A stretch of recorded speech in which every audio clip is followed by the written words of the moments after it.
So this is our second of 4 different middle-aged men, boomer men, Gen X men. Yeah. Fuck, Tom Morello's 60? He looks so good. I mean, we saw him in person. Yeah, he looks great. He's got an ugly dog. 2 dogs, both ugly. Not the cutest dogs. But anyway, all right, let's get to this. Town, the only person to get into Harvard who then comes home without a degree. Do you hear the music in the background? That's Alt Nation guitar. That is millennial trope lead guitar. It is what has led these 2 men astray. They don't know that that's way out of step with the people they're trying to appeal to. What is a non-sectarian socialist?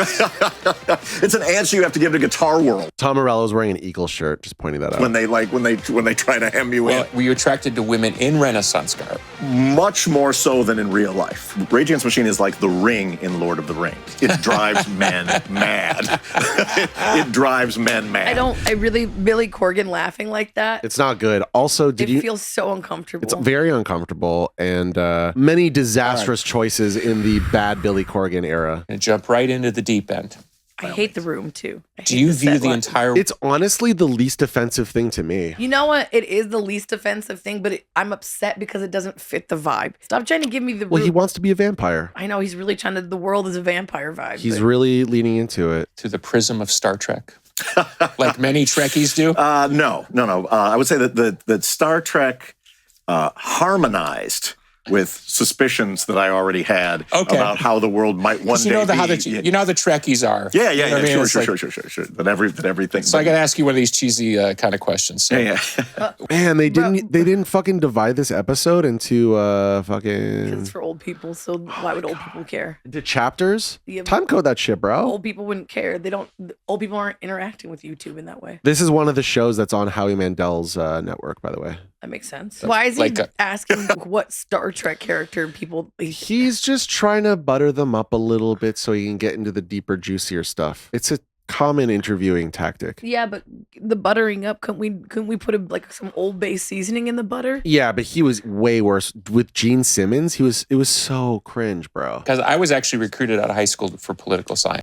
Jesus fuck. Get to the music. Like this around 92. The most boring interview I've ever heard in my life. Horrible. 91, very early on. Playing Family Feud. What are people saying? Visited you at an apartment. I remember that. I could still see us at the apartment.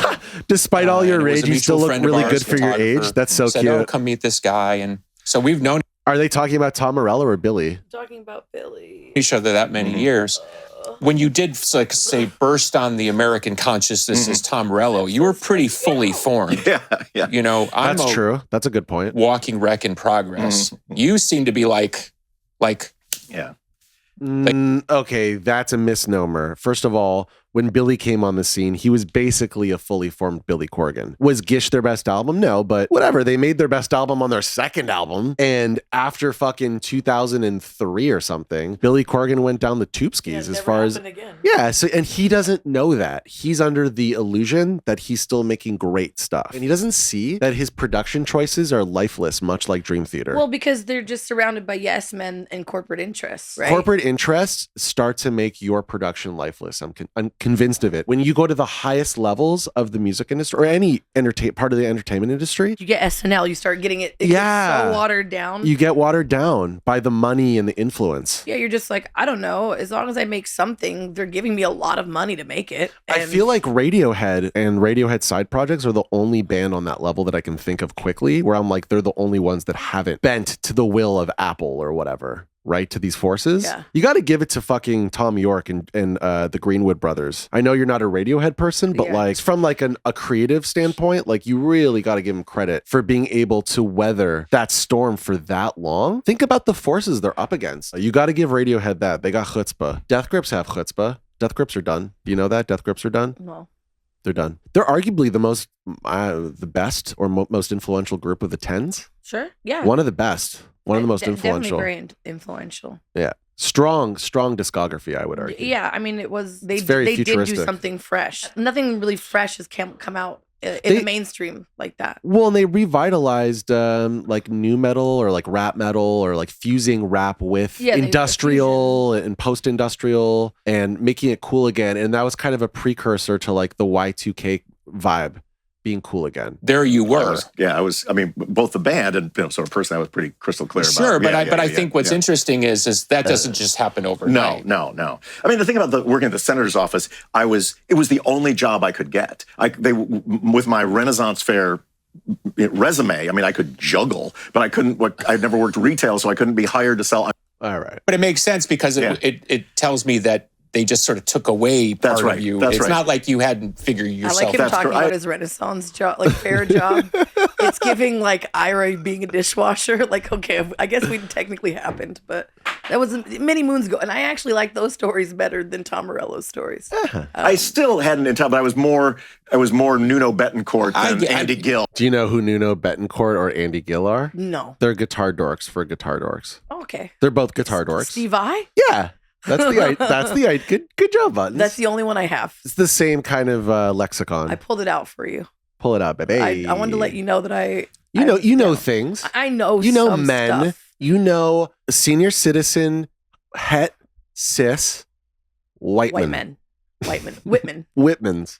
Waspmans. Brad. Yeah. Well, I was clear. I was crystal clear on the mistakes that had been made from my point of view, is that I had listened to experts and look where it got me. What was up with that it laugh? got me. And I made a Billy Corgan. Are you sure Billy Corgan isn't just an animatronic? Here's my gripe with both of these guys. Yeah. Their music isn't good anymore. That's it.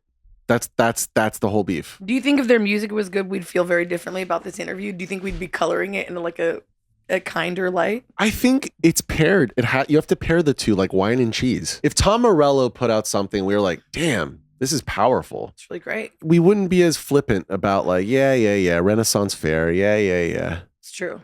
You know? Yeah. I'm gonna look at Andre 3000. That man's walking around with a flute through the small towns of Japan like a fucking anime character. And I'm like, honestly, he's wise. Sick, brother. Yeah. Like, you're questing. He's questing. He has philosophy. He has deep thoughts. So yeah, like it seems cool. He doesn't show up for the Grammys, even though he got nominated or whatever. Like he's sick, bro. Yeah. Andre, different vibe. We have a whole different feeling about it. I love the fact that his expression of "fuck you" is like, I'm gonna make a neo soul fusion jazz album or like a new age jazz album. Yeah. Or neo spiritual jazz, whatever you want to call it. I like that he was like, well, I'm like, I want to rap. I'm in my like 40s. I'm not gonna rap about the same thing. If that's what he wants, that's what he wants. I like that. Yeah. I don't know if I'm respecting this. The thing that is important in art is to be authentic. And you, for the sake of Tom Morello, you should not try to write political songs. Right. You should write what is meaningful to you. And if it's girls and cars, then please write that and don't pretend that you want to write about Peruvian, labor unions. Or marching powder. But he does write about Peruvian labor. I don't know. Does he write songs about girls and cars? Do some of these yourself. Also, does Billy Corgan write songs about Peruvian marching powder? Years. When's the last time Billy Corgan has touched Peruvian marching powder? And I'm happy, at least in this moment, that we have figured out, okay, this is a constant going forward. But we no longer need to debate the status of this entity. We're grateful. And as long as there's a road, let's try to all be on it and let's not. Yeah, cool. But the music isn't good. That's the problem. I'm really happy that they figured their shit out and they're not arguing anymore and they're like a tight unit and they're happy. I love that for them. But the music fucking sucks and I hate the production choices. Yeah, honestly. It's lifeless! I was like, I don't know, somebody want to develop a drug habit or something? Yeah, get fucked up again.